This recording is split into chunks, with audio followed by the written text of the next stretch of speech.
అగ్ని అనగానే మనకు గుర్తొచ్చేది వెచ్చదనం ఇంకా కాంతి. కరెక్టే కదా? కాని అగ్ని మనల్ని మనుషులుగా మార్చిన ఒక అద్భుతమైన శక్తి అని ఎప్పుడైనా ఆలోచించారా? అవును, అగ్ని మనల్ని కేవలం వెచ్చగా ఉంచడమే కాదు, మన పరిణామాన్నే శాసించింది. అదెలాగో ఇప్పుడు చూద్దాం రండి. ఈ ప్రశ్న చూడండి, మానవ శరీరాన్ని అక్షరాలా తిరిగి నిర్మించిన ఆవిష్కరణ ఏది? ఇది చాలా పెద్ద ప్రశ్న కదా. దాని సమాధానం అగ్ని. ఇప్పుడు మనం అగ్నిని కేవలం ఒక పనిముట్టుగా కాదు, మన జాతి కథనే మార్చేసిన ఒక మహాశక్తిగా చూడబోతున్నాం. ఈ విషయం మనల్ని మనం చూసుకునే దృష్టికోణాన్నే మార్చేస్తుంది. మనం ఈ ఫుడ్ చైన్లో టాప్కి ఎలా వెళ్ళగలిగాం? వేటాడటం వల్ల కాదు, అగ్నిని మచ్చిక చేసుకోవడం వల్ల. మనం కేవలం వేటగాళ్లుగా మిగిలిపోలేదు, మనం ఒక వంట చేసే జాతిగా అవతరించాం. ఈ ఒక్క మార్పే మన భవిష్యత్తును శాశ్వతంగా మార్చేసిందన్నమాట. సరే, ఇప్పుడు నాతో పాటు కొన్ని లక్షల సంవత్సరాలు వెనక్కి ప్రయాణం చేద్దాం. ఆ రోజుల్లో మన పూర్వీకులు అగ్నిని ఎలా చూశారు, దాని ఎలా తమ ఆధీనంలోకి తెచ్చుకున్నారు? ఇది కేవలం ఒక ఆవిష్కరణ కాదు, మనల్ని మనంగా తీర్చిదిద్దిన మొట్టమొదటి టెక్నాలజీ. అయితే అగ్నిని మన ఆధీనంలోకి తెచ్చుకోవడం ఒక్క రోజులో జరిగిపోయిన పని కాదు. సుమారు 8 లక్షల సంవత్సరాల క్రితం అది అప్పుడప్పుడు ఉపయోగపడే ఒక అద్భుతం మాత్రమే.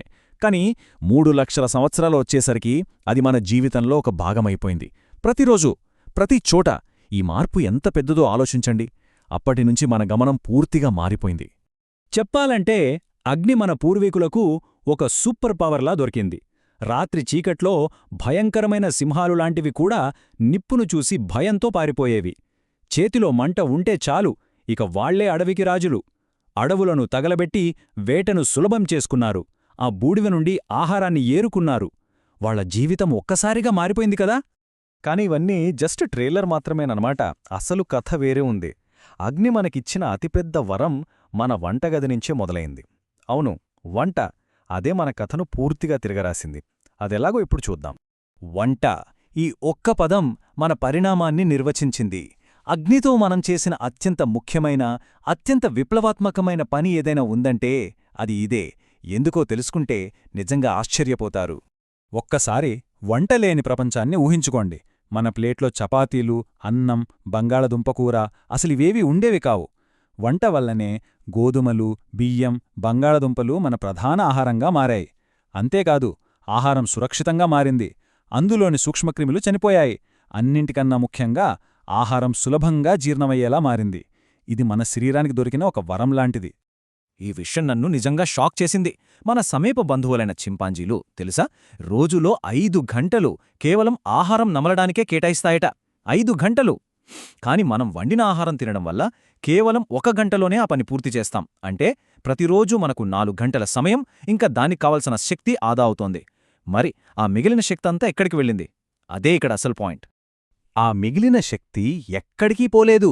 అది మన శరీరంలోనే ఒక పెద్ద పరిణామానికి దారితీసింది.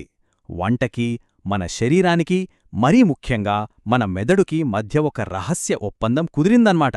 అదేంటో ఇప్పుడు తెలుసుకుందాం. దీన్నే పేగు మెదడు మార్పిడి సిద్ధాంతం అని పిలుస్తారు. ఇది ఒక రకమైన బాడీ బడ్జెట్ లాంటిది. మన శరీరంలో పేగులు, మెదడు ఈ రెండూ చాలా ఎక్కువ శక్తిని వాడుతాయి. సో రెండిటికీ ఒకేసారి ఎక్కువ శక్తిని ఇవ్వడం కష్టం. వంట చేయడం వల్ల మన పేగులకు పనిభారం తగ్గింది. అందుకే అవి పరిమాణంలో చిన్నవయ్యాయి. అంటే పేగుల బడ్జెట్ తగ్గింది. మరి ఆ మిగిలిన శక్తి అంతా ఎక్కడికి వెళ్ళి ఉంటుంది? సరిగ్గా అక్కడికే. ఆ మిగిలిన శక్తి నేరుగా మన తలవైపు మళ్ళింది. వంట అనేది ఆహారాన్ని మన శరీరం బయటే ఒక రకంగా ముందుగా జీర్ణం చేస్తోంది. దాంతో మన పేగులు చిన్నవయ్యాయి, వాటికి తక్కువ శక్తి సరిపోయింది. ఆ మిగిలిన శక్తి అంతా మన మెదడు పెరగడానికి ఇంధనంగా మారింది. మన పెద్ద పెద్ద మెదళ్ల వెనుకున్న అసలైన రహస్యం ఇదే. ఎంత అద్భుతంగా ఉంది కదా ఈ ఆలోచన! అగ్ని మనన్నే కేవలం లోపలి నుంచే కాదు, బయటి ప్రపంచంలో కూడా పూర్తిగా మార్చేసింది. అది మన చేతికి అపారమైన శక్తిని ఇచ్చింది. జంతువుల నుండి మనల్ని వేరుచేసి ఈ గ్రహం మీద ఒక ప్రత్యేక జాతిగా నిలబెట్టిన మొట్టమొదటి అడుగు ఇదేనన్నమాట. చూడండి, జంతువుల శక్తి వాటి శరీరానికే పరిమితం. వాటి కండరాలు, వాటి పళ్ళు అంతే. వాటి బలానికి ఒక లిమిట్ ఉంటుంది. కాని అగ్నితో మానవులు తమ శరీర బలాన్ని దాటిపోయారు.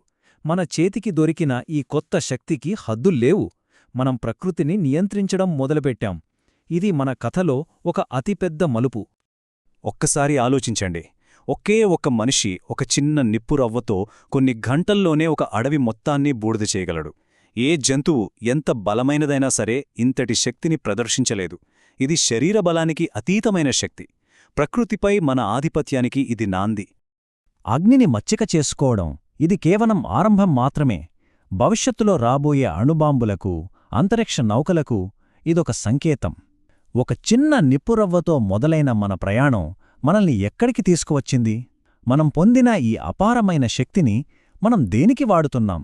ఈ ప్రశ్న మనందర్నీ ఆలోచింపచేయాలి.